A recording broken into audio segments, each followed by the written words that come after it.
Сегодня готовим две закуски с водорослями, и первые будут жареные роллы. Потребуется нам для двух сегодняшних блюд водоросли нори. Для первого блюда два листа. Вообще, конечно, лучше использовать корейские водоросли, но какие вы сможете купить, китайские, японские, в принципе, неважно. Также будут нужны для роллов крабовые палочки. Я сделала 4 штуки роллов, поэтому и крабовых палочек нужно будет 4. И сыр для тостов или сэндвичей, такой подойдет, 4 штуки, 4 листа и 2 яйца. Сначала подготовим яйца, разбиваем их в какую-нибудь глубокую пиалу, удобную для перемешивания. И взмешиваем яйца, не взбиваем, а взмешиваем. И 2 листа мы должны с вами либо разрезать ножницами напополам, или же, в принципе, они достаточно легко, если их сложить и проделать сгиб, легко разрываются руками. У меня вот эти водоросли достаточно плотные, поэтому пришлось немножко постраховаться, чтобы они сильно не разорвались.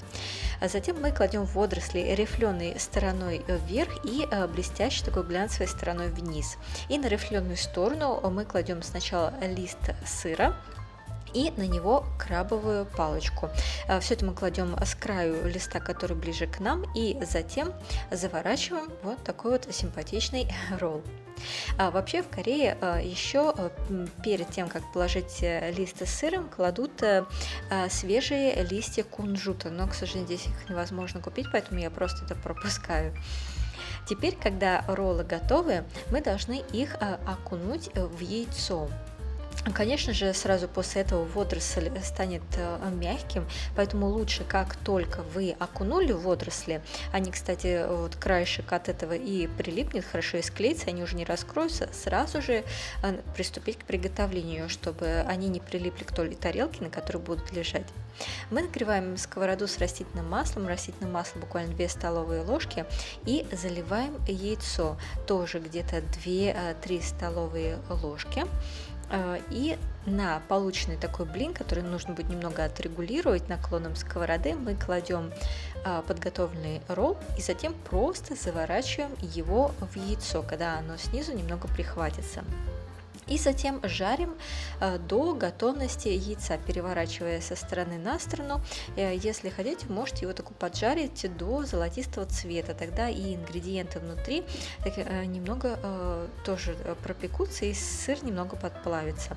Вообще мне они нравятся больше теплыми, чем холодными, но если остынут, их тоже очень вкусно есть. Можно даже приготовить и 1 день-2 держать в холодильнике, по необходимости достать. Но когда поджарилось так, как вы хотите, то, собственно говоря, блюдо готово. Здесь способ приготовления, и мы переходим ко второму блюду. Это салат из водорослей, если можно так назвать, называют закуска из водорослей. В данном случае нам потребуется 5 листов на все далее приведенные пропорции соуса. Те же самые водоросли нори, но лучше, конечно, если получится купить корейские, еще раз напоминаю. Мы жарим водоросли, пока они не поменяют свой оттенок на такой более зеленоватый и станут такие хрустящие при надломе. Можно сделать это на хорошо разогретой сковороде, постоянно переворачивая, или же вот таким вот образом, что гораздо быстрее, в принципе, удобнее и эффективнее. Только будьте аккуратны, не обожгитесь. И держим прямо-таки за краешек, и вот так вот 2 стороны над огнем проводим и доводим его до того состояния, которое было указано прежде, каждый лист.